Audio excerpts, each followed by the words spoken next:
1,72,27,209 வாக்குகளை தமிழக அரசியல் வரலாற்றில் ஒரு கட்சி பெற்றிருக்கிறது என்றால் அது தமிழ்நாட்டின் ஒரே தலைவன், தமிழக வெற்றி கழகத்தின் தலைவர், இன்றைய தமிழ்நாட்டின் மாண்புமிகு முதலமைச்சர் ஜோசப் விஜய் அவர்களின் தமிழக வெற்றி கழகம் என்கிற இந்த அமைப்பு. துப்புரவு பணியாளர்கள் விசில் அடிக்கிற போது வீட்டில் இருக்கிற குப்பைகளை எல்லாம் வெளியில் வந்து கொட்டினார்கள்.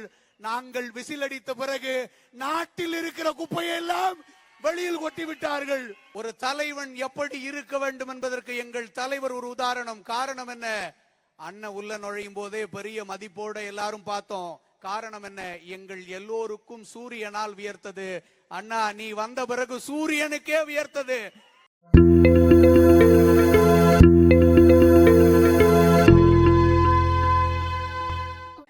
நமது கழகத்தின் தலைமை பேச்சாளர் தமிழன் ராகுல் காந்தி அவர்களை உங்களிடையே ஓரிரு வார்த்தைகள் ஒரு சிறப்புரையாற்றுமாறு பணிவன்புடன் கேட்டுக்கொள்கிறேன்.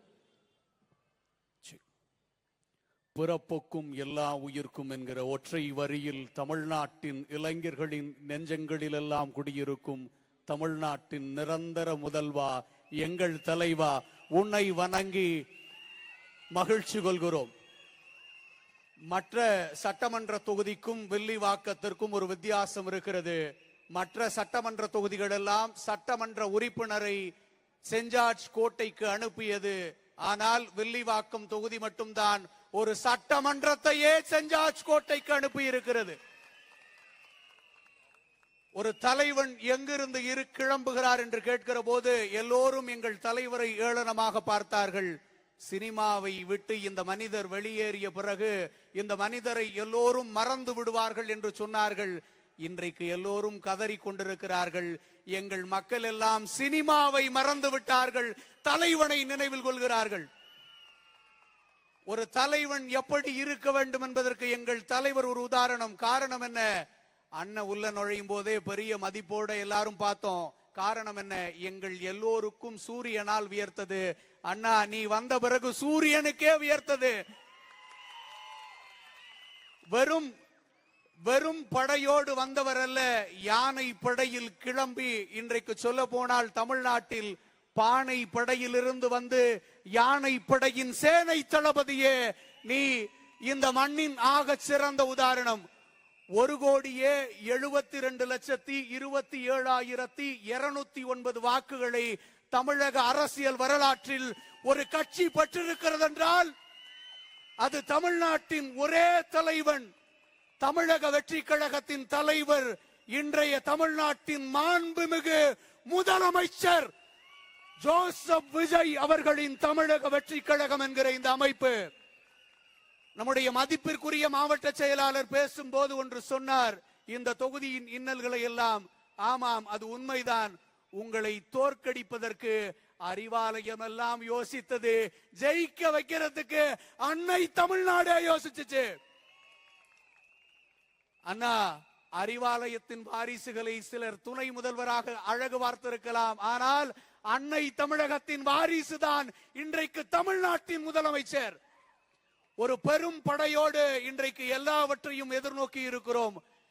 வந்து இறங்கிய முதல் நாளே அவர் சொன்ன வார்த்தை, ஊழல் இல்லாத ஒரு அரசை இந்த மக்களுக்கு எம்ஜிஆருக்கு பிறகு கொடுக்கக்கூடிய தலைவன் எங்கள் தலைவர். ஒரு ருசிகர பின்னணியை சொல்கிறேன். எம்ஜிஆர் எப்படிங்க கை காட்டுவாரு? எம்ஜிஆர் எப்படி கை காட்டுவாரு? இப்படிதானே. காரணம் என்ன? 50 ஆண்டுகளுக்கு பிறகு விஜய்னு ஒருத்தர் வருவாரு, அவருதான் தமிழ்நாட்டை காப்பாருன்னு. எம்ஜிஆர் முன்னெடுத்த தலைவன் எங்கள் தலைவன். வழக்கமாக தமிழ்நாட்டின் மாற்றம் அண்ணாவில் இருந்து தொடங்கியது என்று சொல்வார்கள். நாங்கள் சொல்கிறோம், தமிழ்நாட்டின் மாற்றமும் ஏற்றமும் எங்கள் அண்ணனில் இருந்து தொடங்கி இருக்கிறது. அப்படி ஒரு மாற்றத்தை இந்த தொகுதிக்கு வழங்கி இருக்கிறார் உங்களுடைய.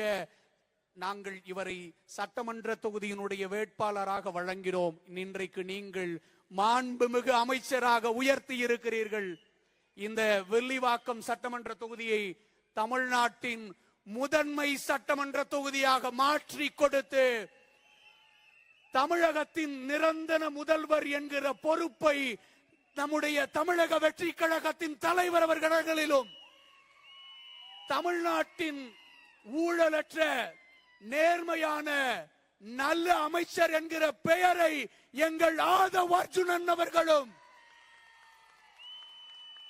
தமிழக மக்களின் ஒற்றை குரலாய் இனி சென்ட் ஜார்ஜ் கோட்டையில் தமிழக வெற்றி கழகம் என்கிற இந்த அமைப்பு இருக்கும் என்பதை சொல்லி எல்லா மக்களுக்கும் நன்றி கூறி விடைபெறுகிறோம். ஒரே ஒரு விஷயம்தான், தமிழ்நாடு முழுக்க எல்லா தெருக்களிலும் விசில் அடித்தோம். ஆம், துப்புரவு பணியாளர்கள் விசில் அடிக்கிற போது வீட்டில் இருக்கிற குப்பைகளை எல்லாம் வெளியில் வந்து கொட்டினார்கள். நாங்கள் விசில் அடித்த பிறகு நாட்டில் இருக்கிற குப்பையை எல்லாம் வெளியில் கொட்டிவிட்டார்கள். ஒரு நல்ல சமூகத்தை, ஒரு நல்ல சிந்தனைவாதியை, ஒரு நல்ல தலைவனை தமிழ்நாடு பார்க்கிறது. இது நாள் வரைக்கும் 75 ஆண்டுகளாக தத்துவங்கள் எல்லாம் சரியாக இருந்தன, தலைவர்கள் தான் சரியில்லாமல் இருந்தார்கள். இனி ஒரு தலைவர் இருக்கிறார். இந்த தமிழ்நாடு இன்னும் பெரும் உயரம் அடையும் என்று சொல்லி விடைபெறுகிறோம். நன்றி, வணக்கம்.